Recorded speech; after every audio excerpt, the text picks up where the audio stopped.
is out, and I can hardly stand by to talk about each and everything that has occurred. What we have here is a very decent episode. There are a lot of things we really want to discuss. Let's begin without further ado. Mandy and Jamie are seen playing in the cemetery at the beginning of the episode. Bree appears to be very sad and emotional about that because, well, her parents have passed away by the time she was born. She accepts they could have been covered in lollybrock, and I can't really accept that I have never contemplated that. She decides to read another letter from her parents after this emotional upswing. What's more, that is the means by which we learn Jamie and Claire are in post-Ticonderoga, and it's been a couple of months as of now. Since the start of the season, don't you think there have been a lot of time jumps? I don't have the foggiest idea how they will proceed with this way. I liked it at first, but it now feels much faster than it should. I know beyond a shadow of a doubt that assuming they chose to end the show at the 10th season, we wouldn't need to go through this a very remarkable time bounce. Back to the episode. With Claire's portrayal, we see that individuals are building safeguards on the off chance that they are gone after. Claire assists the ill and injured Lieutenant Stacto in the interim. He claims to be a surgeon, but he isn't. Besides, since Claire is a lady, he believes she's not a specialist too. At the letter's conclusion, we learn that Roger offers to investigate the events surrounding Jamie and Claire in historical documents.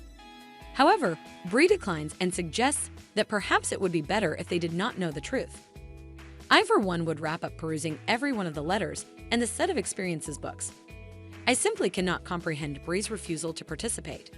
We see she's preparing for work, and I'm energized for those scenes since, thanks to the review, we are familiar her battle with the laborers as a lady. We observe that the workers are somewhat surprised to see a female inspector when she arrives. They appear to be truly decent from the outset.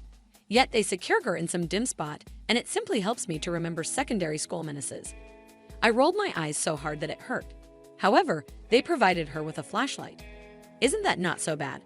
All things considered, not actually on the grounds that it's not working. I believe that even Mandy and Jamie are older than them at this point. Your thought process? Naturally, Bree gets somewhat apprehensive, and she can't completely accept that what has simply occurred. She figures out how to turn on the lights and starts to investigate the passages. Think about what she finds: an entry. Essentially, it seems to be a gateway. Right now, I have no idea what that is. She enters immediately and experiences fainting. Toward the finish of the passage, she finds an entryway and she gets out. Presently, it very well may resemble the stones, yet I don't have the foggiest idea how it functions. Is a gem required? Is it noticeable to others also? I'm lost. Pushing ahead, the arrangements are still on the table in post-Ticonderoga. We see youthful Ian showing up there, and he's given an undertaking to go Shadow Lake and give Joseph Award a letter. He appears to be forced to complete the task, despite his apparent unwillingness to do so. Ian figures out how to arrive, and he tracks down Emily. Oak, Ian, this moment is the ideal opportunity to really dive headfirst into your feelings and track down adoration with Rachel.